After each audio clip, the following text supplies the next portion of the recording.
अस्सलाम वालेकुम दोस्तों, अब्बास गुलोटाणी जो एक नओं ड्रामो अचण वारो आहे केटीन टीवी वारनि जो, जंहिंजी कहाणी ऐं अपडेट तव्हांखे इन नंढड़ी ऐं छोटड़ी वीडियो में ॾींदासीं। वीडियो खे आख़िर ताईं ॾिसंदा। मुंहिंजे यूट्यूब चैनल मिर्ज़ा मलिक खे लाज़मी सब्सक्राइब कंदा। दोस्तों सब्सक्राइब करण सां को अव्हां जो बैलेंस न किरंदो, काफ़ी असांजी हौसला अफ़ज़ाई थींदी ऐं तव्हांखे बि वधीक वीडियो ॾिसण वटां मिलंदा। दोस्तों तव्हांजो टाइम वेस्ट कोन पिया करायूं, हलूं था पंहिंजी कहाणी ऐं अपडेट जी तरफ़। दोस्तों हिकु अब्बास गुलोटाणी जो नओं ड्रामो अची रहियो आहे, जंहिंजी शूटिंग तेज़ी सां हली रही आहे जैकबाबाद में। तो तमामु ज़बरदस्त ड्रामो आहे ऐं इन में सिंध जा केतिरा ई नवां अदाकार ऐं कुझु पुराणा अदाकार भी कम करे रहिया आहिनि ऐं हिन में अब्बास गुल जो मेन किरदार आहे। तो ही केटीन टीवी जो नओं सोप सीरियल ड्रामो आहे। तो ही खून खराबी ड्रामो आहे, तमामु ज़बरदस्त ड्रामो आहे। हिन में सिंध जा केतिरा ई नवां अदाकार ऐं कुझु पुराणा अदाकार भी कम करे रहिया आहिनि। तो हिन ड्रामे जो असल नालो राबेल हुयो, पर डायरेक्टरनि जो चवण इहो आहे त इहो नालो चेंज करे छॾींदासीं इन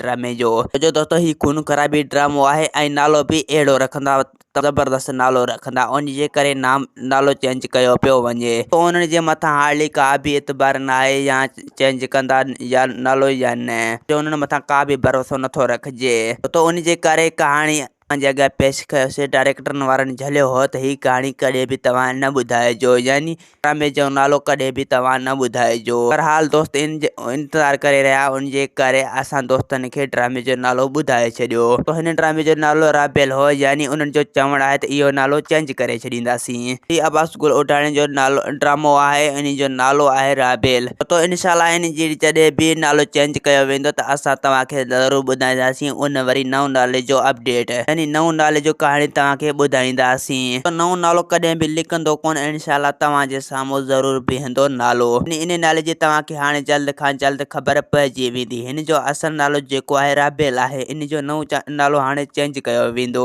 तो ईअं भी थी सघे थो त हिन नाले जो ड्रामे जो नालो चेंज न कयो वञे। बहरहाल उन्हनि जे मथां का भी एतबार न आहे, छो जो उन्हनि खे नालो पसंद न आहे ही नालो, उन्ही करे हू चवनि था त ज़बरदस्त नालो रखंदासीं इन ड्रामे जो। तो हिन में अब्बास गुलोटाणी जो मेन किरदार आहे ऐं नसरीन नाज़ भी हिन ड्रामे में कम करे रहियो आहे ऐं दोस्तों इन में बिलावल खोखर भी कम करे रहियो आहे। तो हिन ड्रामे जी ज़बरदस्त कहाणी आहे। हिन में अब्बास गुल जो मेन किरदार आहे। तव्हां ॾिसंदो त अब्बास गुल हिन ड्रामे में हीरो ईंदो, यानी अहिड़ो त मज़ो कंदो जो ही राबेल ड्रामो तमामु ज़बरदस्त थी वेंदो। यानी हिन ड्रामे में जबल जो मेन किरदार आहे। जबल जो असल नालो अब्बास गुलोटाणी आहे, उन जे करे जबल जे नाले सां उनखे घणो सुञाणी थो वञे। तो अब्बास गुलोटाणी जो काफ़ी दोस्त इंतज़ार करे रहिया हा त अब्बास गुलोटाणी जो ड्रामो हाणे कहिड़े टाइम हलंदो। तो इन जी हाणे तमामु जल्द सां शूटिंग शुरू थी आहे, इन जी तेज़ी सां शूटिंग हली रही आहे। तो ही तमामु ज़बरदस्त ड्रामो आहे, इंशाल्लाह जल्द खां जल्द तव्हांजे साम्हूं पेश थियण वारो आहे।